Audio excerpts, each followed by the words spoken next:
welcome to another video with David from the Car Crowd. Please give another quick intro into what you do. Right, we are the UK's first fractional investment business for cars. We allow people to join together to own a car of their dreams.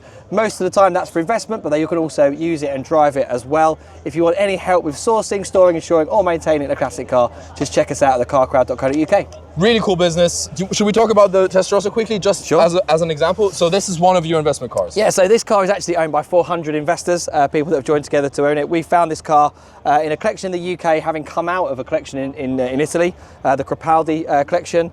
It's one of the lowest mileage Testarossas left in the world, just 3,000 kilometres from new. 3,000? It's seriously low mileage. Mental. It's Class E certified. It's got some amazing stuff, so things like original tool roll, original tyres. It's got the original calibration sticker on the wheel, so when the alignment was done, they stuck a sticker on to say it's completed. Sick. It's got that. It's got, I mean, you can look under the engine bay and stuff. It's just literally immaculate.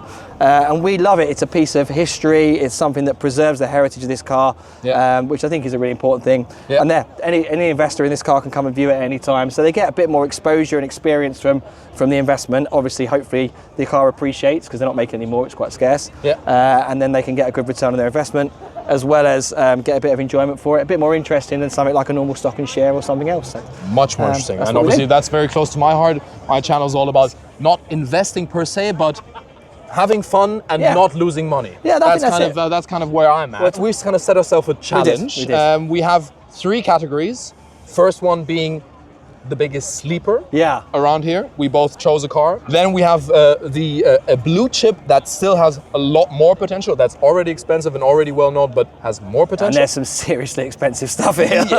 We tried to do a 1 million. We thought about doing a $1 million collection, and we thought, we're gonna get we're gonna get there. You have to have half a car. very quickly.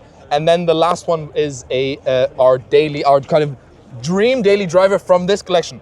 Not a lot of daily drivers here. Not a lot of daily drivers. So it's going to be an exotic daily driver, but that's fine. There's worse. Why not? There's worse. You can imagine yourself in Saint-Tropez, daily driver in Saint-Tropez. Exactly. Okay, we're going to start with your sleeper. Okay, so we've got the Zagato collection here, which is a collection of Zagato designed cars. But actually, you were telling me earlier that there's one car in here that's my sleeper in terms of values, but it's also got an interesting story around the Zagato connection with it, because it's not a designed Zagato car, it's a built Zagato car, right? How do you tell the difference? You don't have the typical bubble roof. That's kind of the first giveaway. Zagato's normally known for like swooping lines. Swooping lines, exactly, and look at the backs of all the other cars. This doesn't really fit in at all. It's a very angled car, very 90s. So Alfa Romeo designed, but Zagato built, which is why it still has the Z on the side. Still got Zagato. So there's just around 1,000 of these Alfa SZs. I think the looks are so striking and so stunning that for me, the values of these cars, 70 to 90k for a decent one. Ridiculous. It seems really, really cheap. So from a sleeper perspective, in terms of the opportunity to get into something that could grow in terms of your values over time, I just think these, with about 5 or 10 years time, people are going to be like, where are those SZs gone? And these were, I remember being in Top Trumps, poster cars, that sort of stuff. So I think for me, that's my biggest sleeper that's here at the show at the moment, and actually quite accessible as well. Also the huge glass house, that weird spoiler that's just like floating in the middle of the rear window. And I think underrated engine as well. I mean, of course. Beautiful 6-cylinder, sound is great, intake noise from Alfa Romeos is just I think that's insane. This era of Alfa Romeo car, actually, as they moved into the 90s, early 2000s, the Busso engine, the 3.2 V6s they put in the 147, those sorts of, those sort of high revving, great sounding, gorgeous engines. And, I think it's just a good recipe all round. I think they're going to go... You're going to beat me now. I'm going to beat you. What's your sleeper? This is my car. So I know nothing about this. Okay. Really, given, I'm a car guy, especially an Italian car guy, but I know not much about it, so. So I only know about this car because I did a shoot with 4 Petrolicious about 5 years ago, I think, with actually one of my partners now. Okay. We filmed an Iso Rivolta, which is kind of this smaller brother, I think. Right. So this is the proper Iso Grifo. And I think just the story of this could make it even more collectible than it already is. Iso comes from Isotermico, I think it was. And a guy, Renzo Rivolta, bought a refrigeration company, basically. Literally, he bought the company, he had kind of technicians and operations and stuff, whatever. Turned it into an automotive company or into a transportation company. Then within, I think, 5 years, became one of the 3 biggest motorcycle builders in Italy. So similar size like to Lambretta and Vespa. And then he thought, okay, I want to go into the sports car world. And he hired Bizzarini, he hired Giugiaro, and then they came up with this. And for me, it's a home run. We've got beautiful Bertone design. It looks lovely. Beautiful Bertone, Beautiful Bertone design. So coach built by Bertone, as in older coach built. What's the underpinnings? Underpinning is, I think, Bizzarini developed. It's developed themselves. Developed by Bizzarini, yes. Okay. And big American V8 in the front. Yeah. Loads of power. GT. Gorgeous styling. Gorgeous styling. I mean, the fact that there's no rear pillar. Yeah, this is also a bit like Jensen. This is such like, I think. I just think it's a testament for me to the old times, because that was possible back then. I think so. A businessman could go out and go, okay, I'm going to build a sick car company. And how many did they make? I mean, I haven't seen hardly any, right? No clue. And also, do you know what Iso invented? No. The Isetta. Oh, really? Yeah. So the Isetta was developed by Iso. Motorcycles, Isetta. Well, fridges, motorcycles. Exactly. They literally went up the ranks. That's amazing. Everything was a hit. I love that. I love that. That's why I think this is a big sleeper, because the history is just so interesting. And I think this is why it's so important that people like us do this, right? Because this is, we do it obviously with the investment side of things, but people do it as collectors, as people who are passionate about driving them. Yeah. And it's just so important, because doing that preserves the history. And preserving the history, you can tell that story to other generations to inspire them to get into cars. That's what this channel is about. That's what it's all about, right? When everything now is flappy paddles and electric drivetrain, and you get in and it almost drives you. It's great to see that we can preserve the history and do an event like this where it's all about people driving the cars. So my blue chip car, obviously, there's no surprises anyway. If everyone knows me, knows I'm a bit of a Ferrari guy. The F50, for me, the F50 is, I mean, it's not just a poster car. It's like it's set off something that's never going to be done again. This V12 engine literally came from the Formula One era of the time. I know AMG, the AMG One, so the sort of Mercedes have done it now. They claimed, do you see their marketing where they claimed they were the first people to do it? No. This car was doing it in the late 90s. This is, I mean, it's just a full carbon fibre tub. The engine is right back here, and that is mated to a manual gearbox. Like the Enzo is amazing, but the fact that you've got a manual in this makes this thing, I think, one of a kind in terms of the era. Like super low production numbers, 349 made, full carbon fibre. It's one of the lightest, fastest, most raw cars you could ever get in and drive. It's also pretty, I think. The older it got, the prettier it got. I think so. And yeah, I mean, look at can you see the carbon? Exactly, that's what I was about to say. Like on an 40, you see the weave. See the weave in the pattern. And that's how you know it's original paint as well. So yeah, supposedly you can't get it back again once you have to do a pattern. Apparently you can't. Which and also again, on like AMG Project One, it's a 1.8 liter. Yeah, I know. Yeah, it's not the same thing, is it? It's not the same thing. This is a proper engine. It's a V12. Again, F1 derived V12. Yeah. This is never going to exist again. How much have these appreciated over the last couple of years? Numbers wise, you were probably getting changed for $1 million about 6 years ago. In fact, these were cheaper than F40s for a long time. Long time. And then people realised F40s is over 1,000 made. These is only 350, so they realised this is more rare, obviously, and probably with a better story. So the values have flipped now, and actually the F50's overtaken it. You're looking at probably 3 to 5 million, depending on provenance, concourse, whether it's... and 2 of those have been in the last year, probably. Yeah, well, 50 Cent bought one, which obviously sets the trend. Really? I didn't know that. I can't see him in an F50. Well, I think he's done it as an investment. He's probably been advised by someone. But, many men. But yeah, I think that's it. It's starting now for people to realise it's an investment. Because they're so scarce, you just can't get them, in which case you can almost set the price. And that means for me, I think this will be the next 250 GTO type car, because it's got such provenance.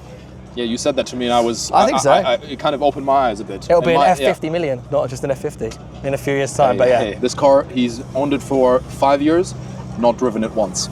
No way. Not once. How could you not drive it? Apparently, this for him was a pure investment. And that kind of pisses me off a bit. Yeah, I mean, which is nice, but maybe you keep one in the showroom, and then you just buy another one to use.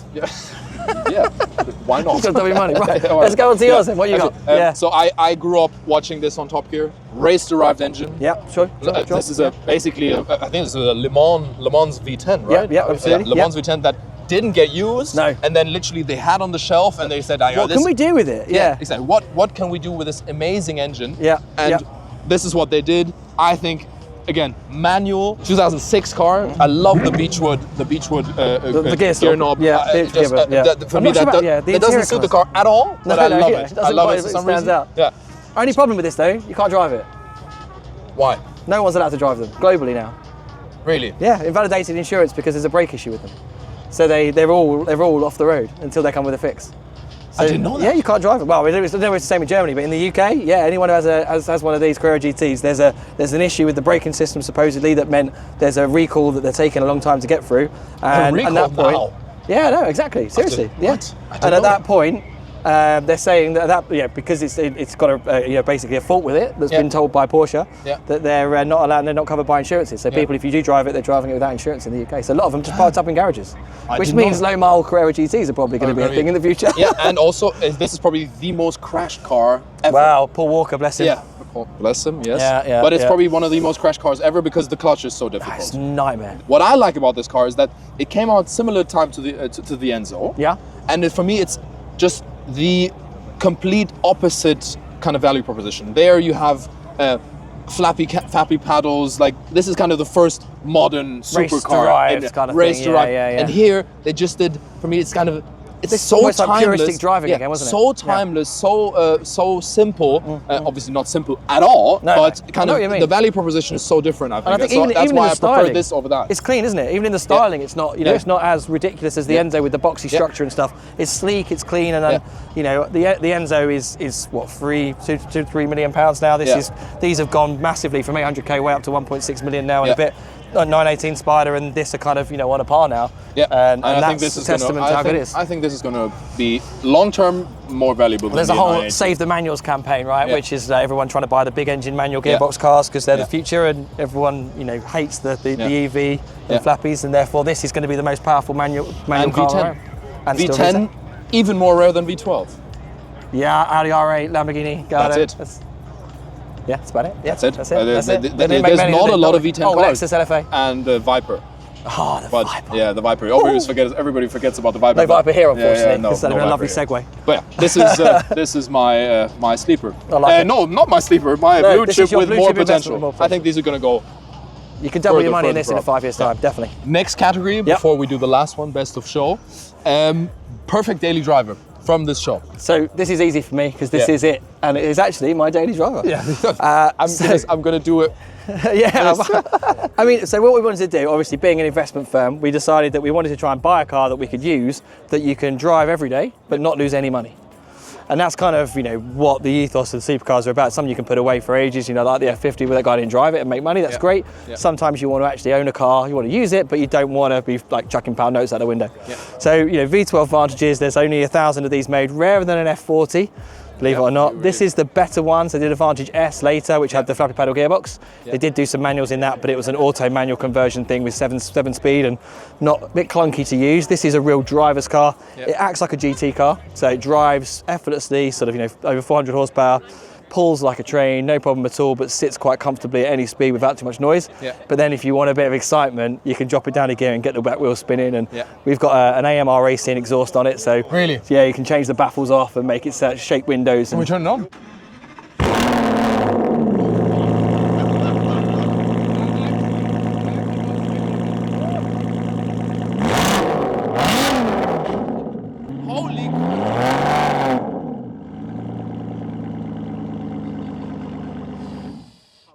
Okay, I didn't expect that. So yeah, this is for me anyway, it genuinely is my daily driver, but also my pick 4-day driver. Yeah, we bought this car, £57,000. We've done 8,000 miles in it, and it's probably worth £62,000 today. So, nearly a 10% return, and we've used it. So, definitely my daily driver of choice. This kind of investment car is my favorite investment car. Yeah. Use it, but don't use it, enjoy it, and what nobody talks about actually in classic car investment is the amount of connections and the amount of community actually that gives you. Oh, 100%. Because that's what nobody, the emotional contact and whatever ROI, let's say, of owning a classic car is immense. Absolutely, yeah, immense. It gives you an access to new communities. It gives you something to do on a weekend. You know, we run Cars and Coffees as a business, but we also attend loads. You know, and that's great. My little boy, he's 10. We went to a Cars and Coffee on Saturday, and this thing, he's now into cars. He's now, you know, so we're preserving it for future generations as well. So yeah, I think get yourself a car that you could actually way better than buying something new you're going to lose 50 grand on. Yeah. You know, why not buy something? I've done that my whole life as well. I bought one new car and I sold it after 3 months because I was so pissed off with it. It was a 1 Series BMW and I hated it. And then from then on, it was just E30, 190Es. That's the best way. Drove them everywhere, never lost money. Yeah. Amazing. I think so. Right, so yours. My daily driver would be, also cover that in the last video we did, is going to be that Jensen over there. I thought this is an Interceptor, and it obviously looks like an Interceptor. I thought it was an Interceptor, yeah. And I mean, so it's the FF, yeah? It is an Interceptor, but this is an FF. This means it's a four-wheel drive version. And interestingly, this came out 15 years or 14 years before the Audi Quattro. So this is actually the first four-wheel drive production four-wheel drive car. That's cool, isn't it? Ever. That's really cool. Big V8, loads of space. Like 7 litre, right? No, this is still small block. Okay. Oh, they did a big block version though. Later on, this is I think a 4.7. Yeah. The way you can tell it's a four-wheel drive car is these slats here. Okay. Oh yes. There's two. Yeah. I think on like the normal ones. Like the TDF. Yeah. I think there's only one. And then this is really special because this is a Touring Design Vignale build. Okay. So this is I think one of 6 cars. No way. But beautifully restored. They did research to get the leather exactly like it was back then. Yeah. They actually did research with the University of Northampton to get the leather exactly right. This line here, this design line here, they said was super hard to keep during the restoration because it just goes away if you restore it improperly. But imagine this. Big V8, 320 horsepower, all-wheel drive, 4 seats, kind of cruise down. Big boots. You could do it every day, couldn't you? And dog in the back. Dog in the back. Yeah. You're just cool. And they have big glass house. Oh yeah, when you see the back, that is cool, isn't it? The big glass house in the back. Huge view, nice sound, big V8 Burbo all day long. Similar to the ISO window. There's the back. Yeah, true. Yeah. I mean, I love that. The wraparound. For me, this is just super, super special. Nobody really knows what it is. No. I think Jensen Interceptors are becoming more collectible. I think getting more traction. They're doing an LS3 swap in the Jensen Interceptor now. True. Making it more the usable. Resto mods as well. Yeah, that's pretty and they're sweet. really cool as well. That's actually how I first. Also, again, Top Gear. Because they did a Resto mod review of this. But this, super cool. This would be a really, really quirky and rare daily. Love it. Love it. That. Good choice. Good choice. Yeah. On to the best of show. Easy peasy. Let's go. Let's go. So, it's a Metro. Yeah. And I know that sounds weird. I had an MG Metro as my first car. Really? But the thing for me with Metros, this is not just a Metro. This is a Metro 6R4. V6 engine, sort of derived from a Rover V8. It was kind of specially engineered. They kind of took 2 cylinders off and made it a V6. Obviously, whacked a turbocharger on it. 400 to 450 in full attack mode, horsepower-wise. You know, crazy fast. 4-wheel drive system. Absolutely nuts. And I grew up on rallycross circuits around the UK. My dad used to scoop me out of bed at 4 a.m, drive me into the transit, and I'd wake up literally on a muddy field with these cars sort of flying around, petrol smells, flames spitting out the back, and that's what got me into cars as a kind of 4 or 5 year old. And this car with Silk Clone livery driven by Will Gollop was the one that I used to remember winning everything and beating the RS200s by Martin Shanker and Trevor Hopkins and people like that. And it's just a thing for me of just, you know, when it evocates a memory and you get goosebumps. So although this might not be the most expensive car here, it might not be the rarest car here, although they are pretty damn rare. You know, the mid-80s 6R4s, the Group B rally cars, it's just something that evokes so much memories for me. Did they have anything to do with ProDrive? Not these ones, no, not the 6R4s. No, okay. Not that I know of. I mean, someone may correct us. I saw it because I visited ProDrive once and they had one. I thought they may well have felt with the suspension and stuff. I mean, a lot of people, ProDrive have helped a lot of rally cars over the years as well. But I mean, these were obviously banned. So the Delta Integrale, the GT4 Celicas, you know, these were the cars that set records going through all the different rally stages, and eventually, unfortunately, killing a few spectators and things, which led to their banning in the 80s. But then they still competed in World Rallycross right into the 90s. And actually became seriously cheap. You know, like sort of 40 or 50 grand the race cars were changing hands for. Really? And now, how much are they now? Do you know? 350, 400k. Okay. Yeah, which is more like it. Yeah. Because what an original Quattro is. Well, no, S1 would be, S1 or S2 would be, million, nearly, a million and a half, if you get the Franklin cars and stuff, yeah, crazy. True. If you have a winner, definitely. Yeah, actually, if you got a competition car. Yeah. And then I think, one of the craziest looking cars, I think so. Probably you just get the Vevs, the Louvres, I used to cut out cardboard boxes and stick them on my little mini Metro that I had at home, see if I could try and make the wings and stuff with like expanding foam. Sick. But never really competed with one of these. Yeah. But I never ever got to drive one, never even got to sit in one. So this is obviously getting close to one is great, but at some point in my life I've got to tick that off the bucket list to get in one of these and be taken around a rally stage for sure. Yeah, I want to be there as well. This was the first car I did of the whole show. Yeah, was it? Yeah, it was. Oh, cool. It was because I just love these. Yeah, I just think they're so mental. I think this is everything that was right with the car industry back then. I think so. Everything, because it's just have a car, make it crazy and go racing. Yeah, have a really, really bad car. Yeah, like exactly. a really tiny 1 litre. These were a 1 litre engine or 1275, depending on which one you got. But like 1000cc, 1275cc, and to take the engine at the front, put it in the back, I'd just go nuts. Yeah. And I just think that's engineering. You know, that's when someone just goes, let's just push the boundaries, push the limits to make something as fast as we can and as mental as we can. And it's just great, isn't it? It's just a beautiful thing. Actually, good kind of continuation from that point, because car industry back then versus now. Yeah. I always hear these stories of special order cars or actually like one-offs, and also and manufacturers having a close relationship with their clients, like proper close. I mean, Porsche and Ferrari obviously still have it, but it's less personal and people, much less personal, and less towards the client. Yeah. And we already talked about it in the last video, but this for me is kind of an example of that, because over there we have an SE30 Giotto, which is a really, really special car, naturally aspirated, nearly 600 horsepower back then. Thing, wasn't it? Yeah. Crazy car, crazy car. And then there was 2 clients in Germany actually that missed out on the Giotto. Giotto. Yeah. Right, missed out. They kind of went to Lamborghini and said, is there any way we can have a similarly special version to buy for ourselves? And then a dealer in Germany commissioned 2 cars with Lamborghini with Lamborghini ticked it off, and they fully factory.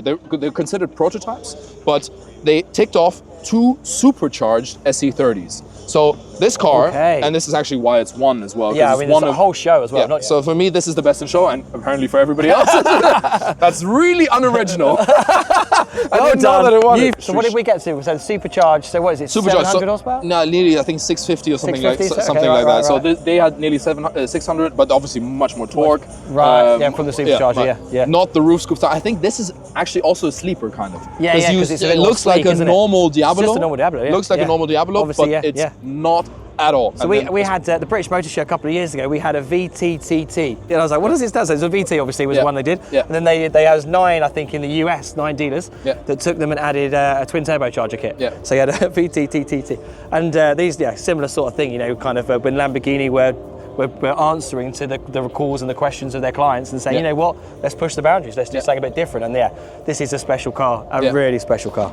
These tuner cars, kind of, there was a Countach that was the turbocharged Countach, tuned in period, not by Lamborghini. No. That got sold, I think, 1.5 or something. Rally Road funded it. Rally Road, exactly. Similar investment to me, Yeah, really, really cool.